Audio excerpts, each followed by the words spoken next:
Hello दोस्तों, कैसे हो आप लोग। तो दोस्तों मैं आपसे भी स्वागत करता हूं आपके अपने गिरिटर रोज के यूट्यूब चैनल पे।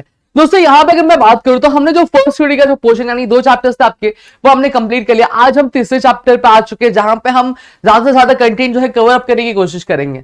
अब पिछले चैप्टर में हमने एक तरह से कहे तो हमने पूरा जिस्ट पढ़ा था कि भैया इस सिलेबस में हम क्या क्या पढ़ने वाले हैं। हम जहां पे हमने जो लॉकडाउन हुआ था, ठीक है, नेशनल इमरजेंसी डिक्लेयर की गई थी आपकी, फिर कांग्रेस पार्टी का डाउनफॉल था, फिर राजीव गांधी जब प्राइम मिनिस्टर बने, फिर आगे क्या क्या हुआ, ग्रीन रेवोल्यूशन, व्हाइट रेवोल्यूशन, ये सारी चीजों के बारे में हमने क्या थोड़ा सा क्या पढ़ा था। अब हम क्या करने वाले, एक एक करके सारी चीजों को क्या डिस्क्रिप्टिव वे में क्या पढ़ने वाले, यानी थोड़ी गहराई में पढ़ने वाले हैं। अब ये जो चैप्टर जिसके बारे में मैं आज बात करने वाला हूं वो आपका इंडियाज इंटरनल चैलेंज, नाम में ही है देखो भाई कि इंडिया में इंटरनल चैलेंजेस क्या थे, इसके बारे में ये पूरा जो चैप्टर बेस्ड है। खासकर अगर मैं बात करूं तो हमारे ये जो 8 स्टेट है, जैसे आसाम हो गया, अरुणाचल हो गया, मणिपुर हो गया, मेघालय हो गया, मिजोरम, फिर नागालैंड, सिक्किम, त्रिपुरा, इन सभी के बारे में हम थोड़ा सा डिटेल में पढ़ेंगे। क्योंकि ये दो स्टेट्स है, अगर मैं बात करूं, ये स्टेट्स थोड़े से हटके थोड़े से अलग है। इनके जो ट्रेडिशंस होते हैं, जो ट्राइब्स है, वो थोड़ा सा डिफरेंट है। प्लस वहां के जो लोग हैं वो थोड़े से क्या, उनका जो कल्चर है, उनका जो ट्रेडिशन है, वो थोड़ा अलग तरीके से क्या करते हैं, वो परफॉर्म करते हैं। सही बात है। तो इनके अंदर क्या क्या प्रॉब्लम्स है, इनमें क्या क्या प्रॉब्लम्स आई, ये सारी चीजों के बारे में हम क्या पढ़ेंगे दोस्तों। ठीक है, तो चलो एक एक करके शुरू करेंगे। अब यहां पर ध्यान देना, सबसे पहली चीज अगर मैं बात करूं तो हमने ये देखा है कि इंडिया ने आजादी तक, ठीक है, आजादी के पहले तो बहुत चैलेंजेस वो फेस कर रहा था, लेकिन आजादी मिलने के बाद भी इंडिया ने क्या बहुत सारे जो चैलेंजेस है वो फेस किए। कैसे चैलेंजेस, जैसे सेपरेटिस्ट मूवमेंट मतलब क्या हो गया। अब आप देखोगे तो कई सारी जो कम्युनिटीज थी, कई सारी जो ट्राइब्स थी, वो मांग कर रही थी भैया हमें हमारा अलग सा देश चाहिए। अच्छी है, अलग सा देश चाहिए हमें, मांगता है मतलब मांगता है, तो अलग सा देश तो सेपरेटिस्ट मूवमेंट हो गया। जैसे आपके खालिस्तान वाला मैटर, ठीक है, द्रविड़िस्तान वाला मैटर, ये अलग सा देश मांग रहे थे भाई। फिर उसके बाद अगर मैं बात करूं, नॉर्थ ईस्ट इंडिया में नक्सलिज्म मूवमेंट चल रहा था, कम्युनलिज्म चल रहा था। कम्युनलिज्म मतलब क्या हो गया, जैसे कोई रिलीजन पे लेकर, ठीक है, आपका क्या कर रहे हैं, जातिवाद चल रहा है, तो उसको हम लोग कम्युनलिज्म बोलते हैं। रीजनलिज्म मतलब क्या होता है, रीजनलिज्म मतलब दोस्तों, जब देखो हमारी कंट्री में बहुत सारे स्टेट्स हैं, और स्टेट्स में हर एक जो स्टेट है वहां के जो लोग हैं उनको कहीं ना कहीं अपने स्टेट को लेकर बहुत ज्यादा प्राइड फील होता है, और उन्हें ये लगता है, देखो प्राइड फील हो रहा है तब तक ठीक है, लेकिन जब उन्हें ये लगने लगता है कि भैया हमारे स्टेट का जो इतिहास है वो बहुत ज्यादा अलग है, वो बहुत ज्यादा महान है, लेकिन दूसरे जो स्टेट है, अच्छी बात है महान है, लेकिन दूसरे स्टेट का नहीं चाहे, तो वो किसको लीड करता है, वो आपके रीजनलिज्म को लीड करता है। समझ में आ गया। तो यही सारे चैलेंजेस क्या किए थे आपके इंडिया ने फेस किया, तो इसके बारे में हम लोग पढ़ेंगे। सबसे पहली चीज हम पंजाब के बारे में पढ़ने वाले, अंडरस्टैंड पंजाब। पंजाब में क्या चीजें थी, देखो पंजाब में जो मेजर पॉलिटिकल पार्टी वो अकाली दल है। अब 1973 में अकाली दल ने क्या किया था, एक रेजोल्यूशन पास किया था जिसका नाम था आनंद साहिब रेजोल्यूशन। ठीक है, अब उसमें क्या, उस रेजोल्यूशन में उन्होंने कुछ डिमांड्स रखे थे, यानी कुछ मांग रखी थी इंडियन गवर्नमेंट से। क्या मांग रखी थी, चलो देखते हैं यहां पे। अब डिमांड ये रखा था कि चंडीगढ़ को क्या बनाना चाहिए, आपका पंजाब का हिस्सा बनाना चाहिए। अब मैं अगर बात करूं तो चंडीगढ़ हमारी यूनियन टेरिटरी है, ठीक है। अब ये जो यूनियन टेरिटरी पे क्या होता है, ये यूनियन टेरिटरी पे अगर मैं बात करूं, जो बोलते हैं ना कि एक हुकूमत चलती है वो सेंट्रल गवर्नमेंट का चलती है। हमारी जो गवर्नमेंट है तो फेडरल सिस्टम अपनाती है, यानी सेंट्रल में भी गवर्नमेंट होती है, स्टेट लेवल पे भी क्या गवर्नमेंट होती है कि प्रॉपर एडमिनिस्ट्रेशन हो सके। ठीक है, तो यूनियन टेरिटरी पे जो राज्य चलता है वो किसका चलता है, वो आपके सेंट्रल गवर्नमेंट का चलता है। सेंट्रल गवर्नमेंट के हिसाब से सारी चीजें होती है, सही बात है। और वहां पे एक एलजीबी जो होता है, जिसको लेफ्टिनेंट गवर्नर बोला जाता है, वो क्या अपॉइंट किया जाता है। अब यहीं पे अगर मैं बात करूं तो ये क्या बोलते हैं, ये बोलते हैं कि भैया जो चंडीगढ़ है ना वो हमारे हिस्से में आना चाहिए, यानी हमारे स्टेट पे क्या इंक्लूड करना चाहिए। साथ ही साथ अब आपके पंजाब के इर्द गिर्द जितने भी स्टेट से जो पंजाबी बोलते हैं, क्या जिनको पंजाबी आती है, वो क्या होनी चाहिए, वो सभी लोग जो है, वो सभी जो जगह है वो आपके पंजाब में क्या होनी चाहिए, इंक्लूड होनी चाहिए। साथ ही साथ इन्होंने डिमांड ये भी तीसरा रखा कि जो इंडियन आर्मी है, इंडियन आर्मी में जो सबसे ज्यादा रिक्रूटमेंट होनी चाहिए, यानी जो अपॉइंटमेंट होनी चाहिए, वो किसकी होनी चाहिए, शामिल जो होनी चाहिए वो सबसे ज्यादा सिख होने चाहिए। और उनकी जो नंबर्स है, यानी जो रिक्रूटमेंट की हर एक की क्या होती है, एक सीट्स होती है कि सिखों के लिए इतनी सीट्स है इंडियन आर्मी में, आपके महाराष्ट्रियंस के लिए इतनी सीट्स है, ऐसे करके क्या होता है आपकी रिक्रूटमेंट होती है। ठीक है, तो इन्होंने बोला कि जो रिक्रूटमेंट का नंबर है ना वो बढ़ा देना चाहिए सिखों के लिए। ठीक है, फिर उसके बाद उन्होंने क्या बोला, साथ ही साथ उन्होंने एक ऑटोनॉमी मांगी कि हमें और ऑटोनॉमी देनी चाहिए, हमें थोड़ी सी और आजादी देनी चाहिए कि हम अपने जो डिसीजन है हम खुद ले सके, अपने हिसाब से क्या चीजों को क्या रन कर सके। साथ ही साथ अब यहां पे क्या हुआ, अकाली दल जो है पंजाब में उसकी सरकार बनी ईयर 1977 में। अब उसने चार्ज लेते हुए साथ ही साथ उन्होंने ये भी कहा कि जो पंजाब को क्या देना चाहिए, होली सिटी का क्या दर्जा देना चाहिए। अभी जैसा बहुत कम सिटी होती है जिनको होली सिटी का दर्जा दिया, जैसे काशी हो गया, आपका बनारस हो गया, ये सब क्या होली सिटी है, इनको होली सिटी का क्या दर्जा दिया गया। तो ऐसे ये बोलते थे कि भैया पंजाब में जो अमृतसर, उसे क्या होली सिटी का क्या दर्जा देना चाहिए। और साथ ही साथ इन्होंने बोला कि जो पंजाब से जो नदियां बह के जाती है, अब पंजाब से बहुत सारी नदियां बह के पाकिस्तान जाती है, ठीक है। तो इन्होंने बोला कि पंजाब को उन नदियों का बहुत सारा क्या हिस्सा क्या मिलना चाहिए। तो ऐसा इन्होंने क्या रखा था, डिमांड क्या रखा था। क्लियर हो गया। अब इतनी चीजें मेरे ख्याल से आपको क्लियर हो गई। अब 1980 में जो एक इंडिपेंडेंट खालिस्तान मूवमेंट क्या ले रहा था, एक आपका जो जड़ था, वो जो एक बिया था, वो क्या उग रहा था, ठीक है। अब उस पीरियड के दौरान जो अकाली दल के जो लीडर थे, उनका नाम क्या था, संत हरचरण क्या लोंगोवाल था। अब कहीं ना कहीं वो गोल्डन टेंपल में बैठ के अपने जितने भी कार्यकर्ता थे, उनके जितने भी वर्कर्स थे, उनसे क्या करते थे, वो काम क्या करवाते थे, जिन एक्टिविस्ट यहां पे क्या बोला गया। वहीं दूसरी तरफ आप गोल्डन टेंपल में क्या हो गए थे, जितने भी उनके आर्म फॉलोअर्स थे, यानी गोलीबारी करने दिख दिख दिख करने वाले, वो सभी क्या हो गए थे, आपके एक साथ जमा हो गए थे और वो क्या कर रहे थे, सन जनरल सिंह भिंद्रान वाले को क्या सपोर्ट कर रहे थे, ठीक है। अब उस पीरियड के दौरान जो टेरिटरी एक्टिविटीज थी वो क्या बहुत ज्यादा बढ़ गई थी और साथ ही साथ भिंद्रान वाले को क्या किया गया था, अरेस्ट कर लिया था। कभी 1981 में, किस चीज के लिए, उन्होंने एक अक्यूज में, इस जुर्म में कि उन्होंने क्या किया, एक न्यूज़पेपर जो एडिटर है जिनका नाम लाला जगत नारायण है, उसको क्या किया था, उन्होंने क्या उनका मर्डर किया था। अब इस इंसिडेंट के बाद जब भिंद्रान वाले को क्या कर लिया गया, आपका पकड़ लिया गया, तो सिचुएशन थी बहुत ज्यादा क्या हो गई थी, वर्स्ट हो गई थी। बट ऑब्वियसली बात है, उनके लीडर को पकड़ लिया गया था, जिन्हें वो सपोर्ट करते थे उनको पकड़ लिया गया था। तो भैया तहस नहस होना लाजमी बात था, ठीक है। अब इस डेवलपमेंट के तहत अब ये चीज जब होने लगी तो प्रेसिडेंट रूल क्या कर दिया गया, लागू कर दिया आपके ईयर 1983 में। अब भिंद्रान वाले क्या हो गए, आपके रिलीजियस प्लेस में क्या रहने लगे, जिसका नाम क्या था, आपका अकल तख्त, ठीक है। अब भिंद्रान वाले के फॉलोअर्स ने क्या किया, गोल्डन टेंपल को क्या पूरा कैप्चर कर लिया और प्लस अब एक बैरिकेड क्रिएट कर दिया। बैरिकेड मतलब क्या हो गया, आपने देखा होगा पुलिस जब चेकिंग करती है तो एक आपका येलो कलर का बैरिकेड लगाती है, वैसे ही उन्होंने क्या किया, जो सैंड बैग्स होते हैं, जैसे बॉर्डर्स पे आपने देखा होगा सैंड बैग्स होते हैं, तो उस पर वो क्या करते हैं, ऐसा एक के ऊपर एक खड़ करके उन्हें पूरी चारों तरफ से गोल्डन टेंपल को क्या घेर के रख दिया था, ठीक है, एक बैरिकेड बना दिया था। और वो जो पूरा एरिया था वो किसकी तरह दिख रहा था, किले की तरह दिख रहा था। और कहीं ना कहीं जो डिस्टर्बेंस या पूरे पंजाब में क्या मच के क्या रह गई थी। अब ऑपरेशन ब्लू स्टार, अब कहीं ना कहीं हमें क्या करना था, अब इसको तो अंजाम देना ही पड़ेगा, उसकी कहीं ना चीजें तो क्लियर आउट करनी ही पड़ेगी। तो ऑपरेशन ब्लू स्टार किया गया। ऑपरेशन का नाम है, ये ऑपरेशन डॉक्टर वाला ऑपरेशन नहीं होता है। जब कभी भी कोई टेररिस्ट एक्टिविटीज होती है तो वहां पे गवर्नमेंट क्या करती है, एक आपकी कैंपेन रन करती है या फिर एक जो मिशन देती है, एक काम जो करती है, उसको ऑपरेशन कहा जाता है और उसको नाम क्या दिया, ऑपरेशन ब्लू स्टार क्या दे दिया।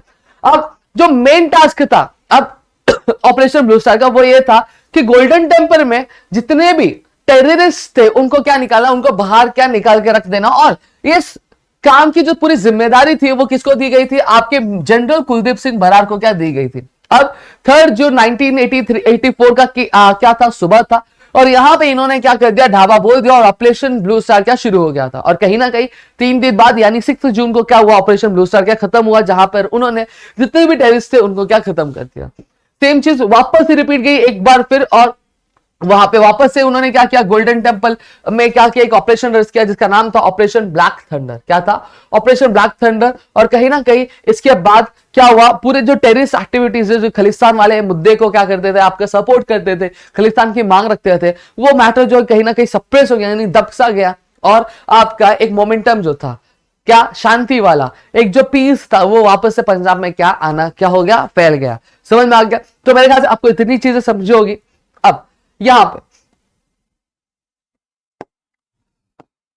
अब issues concerning north east India. अब नॉर्थ ईस्ट इंडिया मतलब क्या, नॉर्थ ईस्ट इंडिया में जितने भी स्टेट्स है, चाहे वो आपका आसाम हो गया, अरुणाचल प्रदेश हो गया, मणिपुर हो गया, मेघालय हो गया, मिजोरम हो गया, नागालैंड हो गया, सिक्किम हो गया, त्रिपुरा हो गया, अभी जितने भी स्टेट्स है, इन सारे स्टेट्स में क्या इश्यूज था, क्या प्रॉब्लम्स था, ये और वो प्रॉब्लम्स को किस तरह से सॉर्ट आउट किया गया, इसके बारे में हम क्या चीजों को क्या देखने वाले, ठीक है। अब इंटरनेशनल जो बॉर्डर्स थे इंडिया के, वो क्या करते थे, आपके टच करते थे, क्या आपके मेघालय, मणिपुर, अरुणाचल प्रदेश, असम, ये सब क्या करते थे, आपके अलग अलग जो देश होते थे उनके बॉर्डर से क्या टच थे। अब ये कहीं ना कहीं ये जो स्टेट्स है, आपको मैंने बताया लैंग्वेज में थोड़े से अलग है, एथनिसिटी यानी जो कल्चर ट्रेडिशन है इनका वो अलग है, बहुत सारी अलग सी डाइवर्सिटी देखने मिलती है हमें, ठीक है। जो पहले प्राइम मिनिस्टर थे हमारे भारत देश के, जो थे पंडित जवाहरलाल नेहरू, कहीं ना कहीं उन्होंने ये जिम्मा लिया कि अब ये जो नॉर्थ ईस्ट इंडिया वाले जो स्टेट्स है उन्हें हम क्या लाएंगे, सोसाइटी के मेन स्ट्रीम में क्या हम लाके क्या खड़े ही उतरेंगे। तो इस वजह से उन्होंने क्या किया, आपका नॉर्थ ईस्ट फ्रंटियर एजेंसी क्या उन्होंने क्या किया, शुरू किया आपके ईयर 1954 में। अब कहीं ना कहीं यहां पे इन्होंने क्या किया, आपके जो साइनो इंडियन बॉर्डर्स पे जो स्टेट्स लोकेटेड है, साइनो इंडियन मतलब क्या हो गया, चाइना और इंडिया, साइनो मतलब चाइना और इंडिया के बॉर्डर पे जो लोग जो ट्राइबल एरियाज थे उसके ऊपर पहले क्या उन्होंने क्या हाथ लगाया। अब नेहरू ने पोजीशन लिया कि कहीं ना कहीं जो 100 की तादाद में जो अलग अलग ट्राइब्स रहते हैं वहां पे, उनमें हम क्या करेंगे, उनमें हम कहीं ना कहीं डेवलपमेंट करने की कोशिश करेंगे और वहां पे एक स्पेशल प्रोविजंस भी क्या बनाया गया। अब स्पेशल प्रोविजंस अगर मैं बात करूं तो टोटल हमारे कॉन्स्टिट्यूशन में अगर मैं बात करूं हमारे पास 12 शेड्यूल्स है, ठीक है। उसमें से जो 6th शेड्यूल था, ठीक है, उसमें कहीं ना कहीं वो किसके लिए बनाया गया था, आपके इन 8 स्टेट्स के लिए बनाया गया था। जहां पे मैं आपको बताऊं कि जहां पे अगर कोई बाहरी व्यक्ति जाता है तो वो लैंड वहां पे परचेस नहीं कर सकता, भाड़े पे ले सकता है, रेंट पे ले सकता है और काम कर सकता है, लेकिन आपका परचेस क्या नहीं कर सकता। अब 1965 में जो रिस्पॉन्सिबिलिटी थी आपके इस कंट्री को, इस स्टेट्स को क्या डेवलप करने की, वो किसको दे दी गई, आपके north eastern council act, sorry ministry of external affairs को दे दी गई।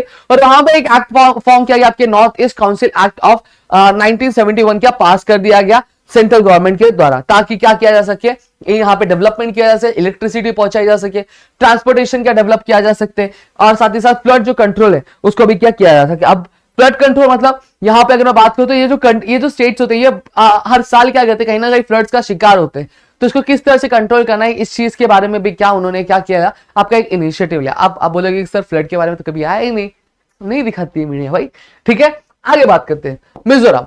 अब जो ट्राइब्स आपके नॉर्थ ईस्ट इंडिया में कहीं ना कहीं उनका एक बहुत ही पुराना क्या इतिहास रहा है। अब जब इंडिया इंडिपेंडेंट हुआ था तो गवर्नमेंट ने क्या दिया था, इनको एडमिनिस्ट्रेटिव ऑटोनॉमी दी थी। एडमिनिस्ट्रेटिव ऑटोनॉमी मतलब क्या हो गया, इन्हें कहीं ना कहीं एक आजादी दी थी कि भैया आप क्या कर सकते हो, आप अपने हिसाब से क्या चीजों को रन कर सकते हो, ठीक है। जो मिजो मेजोरिटी एरिया है लुसाई हिल्स को उनको दी थी। जब क्या हुआ, आपका स्टेट रिऑर्गेनाइजेशन कमीशन क्या अपॉइंट हुआ ईयर 1953 में, तो कहीं ना कहीं जो एक्सपेक्टेशन थी लोगों की वो बहुत ज्यादा क्या बढ़ गई थी कि अब उन्होंने ये सोचा था कि जो मिजो ट्राइब के जो लोग हैं उनके लिए एक अलग स्टेट क्या दिया जाएगा, लेकिन वो चीज वैसी हुई क्या नहीं हुए।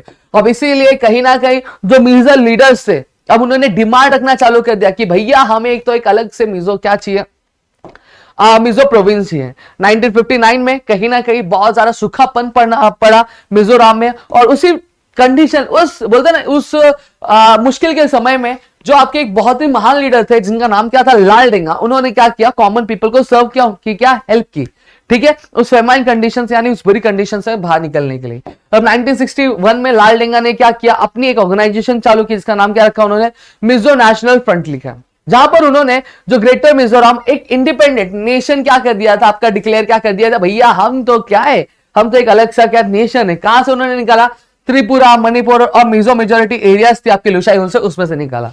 अब मार्च 1966 में मिजो नेशनल फ्रंट ने क्या किया, अनाउंस किया है कि इंडिपेंडेंट मिजोरम मतलब एक अलग सा देश हम हो गए, ये क्या अनाउंस कर दिया। अब प्राइम मिनिस्टर इंदिरा गांधी ने बहुत ही अच्छे तरीके से, हमने पढ़ा है इंदिरा गांधी जी ने तो भैया एक देश बनवा दिया था अलग सा पाकिस्तान को अलग करके, तो इनका डिसीजन आप देख सकते हो कि जो डिसीजन लेते थे, जो एक्शन करते थे बहुत फर्म हुआ करता था।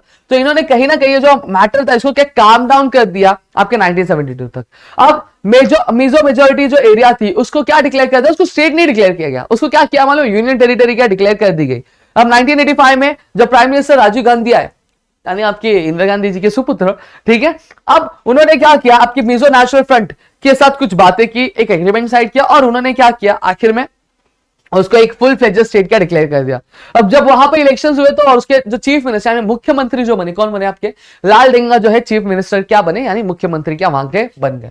अब नागालैंड में आते हैं। अब जो नागा ट्राइब है आपके नॉर्थ ईस्ट इंडिया की, उसे क्या बोला था, मार्शल ट्राइब। मार्शल ट्राइब मतलब क्या, लड़ाकू वाली लड़ाई, लड़ाकू वाली ट्राइब जो ट्राइब के, ठीक है। अब जो नागा ट्राइब थे उन्होंने eastern Himalayas, Naga hills, border जो एरियाज आपके आसाम और म्यांमार में क्या लोकेट करता है। अगर मैं बात करूं हिमालय की, तो हिमालय हमारा चालू होता है जम्मू और कश्मीर से, और आपका कहां एंड होता है, आपके अरुणाचल प्रदेश में जाके एंड होता है। तो ये नागा ट्राइब वाले जो थे वहां पे क्या लोकेट क्या करते थे। 1946 में जो एजुकेटेड नागा यूथ थे उन्होंने क्या अपनी एक ऑर्गेनाइजेशन बनाया जिसका नाम क्या था, नागा नेशनल काउंसिल, ठीक है। आगे चलकर उन्होंने एक डिमांड रखा कि भैया हमें भी चाहिए क्या, एक फुल फ्लेजेड स्टेट, इसका नाम हो नागालैंड, ठीक है। अब उन्होंने और ये जो चीज था। ये कौन लीड कर रहा था? अंगामी जापू फिजो क्या कर रहे थे? लीडर कर रहे थे। और 1954 में जो नागा नेशनल काउंसिल था उन्होंने अनाउंस कर दिया कि भैया हम एक इंडिपेंडेंट फेडरेशन है आपके नागालैंड के, ठीक है। अब जो 1955 में जितने भी आपके सिक्किमिशिस थे आपके किसके बीच में? लोकल नागास और साथ ही साथ आपके जो सोल्जर्स थे असम राइफल्स के, उनके बीच में क्या हुआ? झड़प हुई। और वहीं पे जो मिलिट्री एक्शन क्या किया? मिलिट्री एक्शन ने जो ये मुद्दा था कि भैया फेडरेशन ऑफ नागालैंड, उसको क्या कर दिया? दबा के रख दिया। अब बहुत सारे डिस्कशंस हुए जो सेंट्रल गवर्नमेंट और नागा नेशनल काउंसिल के बीच में क्या हुआ? फिर सेंट्रल गवर्नमेंट ने डिसाइड किया कि नागा मेजोरिटी टेरिटरी को क्या किया जाए? यूनियन टेरिटरी का दर्जा दिया जाए। फिर आगे चलकर क्या नागालैंड को क्या बना दिया? फुल फ्लेजेड स्टेट क्या बना दिया आपके 1 दिसंबर 1963 में, by putting together the Naga majority territory and the part of सुंग, ठीक है। अब असम की बात करते हैं। अब 1983 में एक इंटेंस क्या हो गया था आपका? सिचुएशन अराइज हो गया था जहां पे सारे जो ऑल असम स्टूडेंट यूनियन और असम गण संग्राम परिषद ने क्या किया था? क्वेश्चन रेज किया था कि भैया हम असामीज है तो हमारे यहाँ पे जो बंगाली माइग्रेंट्स है वो क्या कर रहे हैं? हमने पढ़ा था ना ईयर 1971 में बांग्लादेश फॉर्म हुआ था। ईस्ट पाकिस्तान वाले लोग वेस्ट पाकिस्तान से बहुत ज्यादा परेशान थे, तो भाग भाग के कहा आ रहे थे? आपके इंडिया आ रहे थे और वो घुस गए कहां पे? आपके असम में घुस गए। अब भैया जाने का नाम नहीं लिया, अब देश बन गया ना, चले जाओ ना भाई, लेकिन नहीं गए, अभी भी है बहुत सारे, ठीक है। अब 1985 में जो प्राइम मिनिस्टर राजीव गांधी ने और सेंट्रल होम मिनिस्टर हमारे शंकर राव चौहान ने और जो आसामीज लीडर्स थे, ठीक है, जो आसामीज लीडर थे आपके प्रफुल्ल कुमार महतो के साथ क्या किया? एक आपका एग्रीमेंट साइन किया जहां पे डिसाइड किया गया कि जितने भी बांग्लादेशी सिटीजन थे जो इलीगल तरीके से वो क्या कर रहे थे? वो आसाम में रहे थे, उन सभी को क्या अपने असली जगह पे क्या भेज दिया जाएगा। ईयर 1986 में इलेक्शन हुआ आपके असम लेजिस्लेटिव असेंबली में, जहां पे प्रफुल्ल कुमार महतो ने क्या किया? असम गवर्नर परिषद के नए चीफ मिनिस्टर बने और उसकी वजह से एक डेमोक्रेटिक प्रोसेस क्या पॉसिबल हो पाया असम में क्या इस्टेब्लिश क्या करना।